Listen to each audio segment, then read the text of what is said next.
Bonjour à tous et à toutes et bienvenue sur la chaîne d'Archimage. Aujourd'hui, on va parler d'un autre format multijoueur de Magic the Gathering, Magic l'Assemblée, et j'ai nommé le Troll à deux têtes, le Two-Headed Giant en anglais.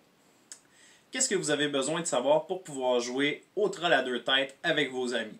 Donc tout d'abord, on va commencer par la construction du deck, puisque c'est ce qui fait le plus de sens, ça va être la première étape que vous allez faire. Donc, si vous jouez dans un format scellé, c'est-à-dire que vous allez ouvrir des boosters pour créer vos decks, vous allez avoir une réserve de cartes qui va être commune. Donc, vous allez ouvrir vos boosters chacun de votre côté ou ensemble, bien évidemment. Et ensuite de ça, vous allez mettre toutes ces cartes-là ensemble pour créer deux decks qui, préférablement, vont bien travailler ensemble tout en étant capables d'avoir des menaces chacun de votre côté.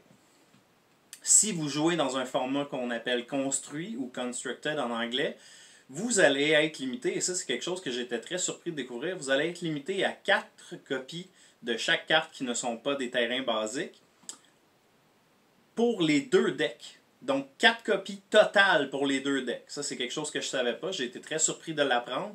Alors gardez ça en tête, là, évidemment si vous jouez à la maison, ben là, vous pourrez modifier ces règles-là à votre bon plaisir. Mais si vous vous retrouvez dans un tournoi en boutique, sachez que c'est une règle officielle de Magic the Gathering et que c'est important de le savoir. Ensuite de ça, au moment de commencer la partie, vous allez avoir un mulligan gratuit. Qu'est-ce que ça veut dire? C'est que la première fois que vous allez décider de défausser votre main pour piger de nouvelles cartes avant de commencer la partie, vous allez pouvoir repiocher 7 cartes au total. La première fois. Ensuite de ça, les règles de mulligan habituelles de Magic s'appliquent. L'équipe qui va commencer la partie, contrairement à beaucoup d'autres formats multijoueurs, ne va pas piger lors de son premier tour. Donc c'est quelque chose d'autre d'important à garder en tête. Si vous commencez, sachez que vous n'allez pas avoir l'opportunité de chacun piger une carte au début de la partie. Et ça c'est très important parce que, en fait, chacun des tours de votre équipe va se passer en même temps. Donc vous allez piger vos cartes en même temps, vous allez faire votre phase principale en même temps, vous allez aller au combat en même temps, vous allez défendre ensemble. Donc ça veut dire que vous pouvez défendre des créatures qui vont attaquer votre coéquipier parce que vous allez bien entendu choisir qui vous attaquez entre les deux joueurs lorsque vous allez passer à votre phase d'attaque. Et ça veut aussi dire qu'une carte comme Propaganda vous protégera pas autant probablement que ce que vous penseriez puisque vos adversaires vont tout simplement attaquer votre coéquipier et vont ainsi complètement oublier pas oublier, mais ne pas avoir du tout à payer la taxe de 2 puisqu'ils vont attaquer un joueur qui ne contrôle pas Propaganda. Donc, important à garder en tête, ce genre de stratégie n'aura pas le même impact dans une partie de Troll à deux têtes. Quelques autres particularités de ce format incluent que vous allez avoir 30 points de vie à 2 pour votre équipe au total. Important de noter aussi que les effets de cartes qui disent chaque adversaire vont vous ciblez chacun d'entre vous. Ben, pas vous cibler, mais vous affectez chacun d'entre vous. Donc, si une carte, par exemple, dit que chaque opposant perd 2 points de vie, votre équipe va se retrouver à perdre 4 points de vie au total. Important à garder en tête, encore une fois, ça peut changer le niveau de puissance de bien des cartes, et donc, pensez-y, ça peut changer votre partie et l'impact que vous allez avoir sur celle-ci. Les deux joueurs qui sont en équipe ne peuvent pas partager de ressources, que ce soit du mana, que ce soit les cartes qu'ils ont en main, etc. Malgré le fait qu'on peut faire des stratégies ensemble et se montrer nos mains et établir ce qu'on va faire, dans quel ordre on va le faire, ça on a le droit. Mais par contre, vous ne pouvez pas utiliser de mana dans la réserve de votre coéquipier pour lancer vos propres créatures ou vos propres sorts.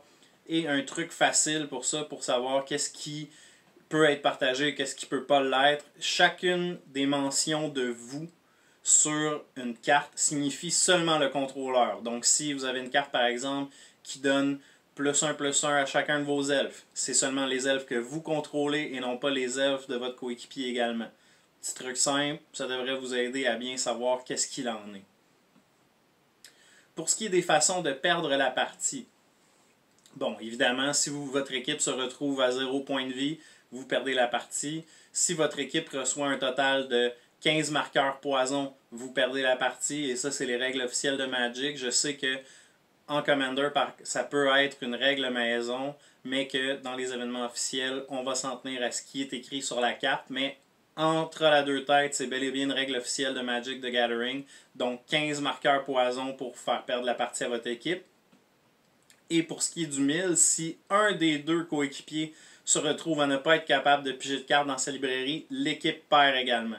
Donc ça peut être une stratégie bien plus puissante qu'à l'habitude, surtout si vous jouez dans un format scellé où chacun des deux a seulement 40 cartes. Si vous avez l'opportunité de ramasser plusieurs cartes qui permettent de faire mettre des cartes directement dans le cimetière de vos opposants, ça peut être une tactique très dévastatrice, très rapide.